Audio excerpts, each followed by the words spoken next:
గీతతో కోట్ల మందికి దారి చూపించిన అతనికన్నా గురువెవరు?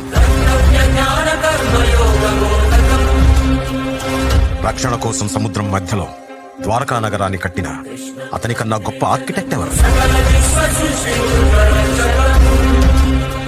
చూపుతోనే మనసులోని మాట చెప్పే అతనికన్నా గొప్ప సైకాలజిస్ట్ ఎవరు?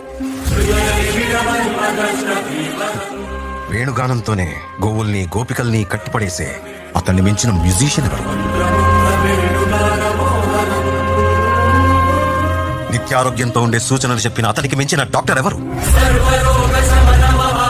ధర్మం కోసం యుద్ధం చేయమని చెప్పిన అతని మించిన వీరుడెవరు? కరువు కష్టం తెలియకుండా చూసుకున్న అతన్ని మించిన రాజెవరు? హోమయాగాలతో వర్షం తెప్పించిన అతనికన్నా ప్రకృతిని అర్థం చేసుకున్న క్లైమటాలజిస్ట్ ఎవరు? అన్కంట్రోలబుల్ ఆర్పిఎం తో తిరిగే సుదర్శన చక్రాన్ని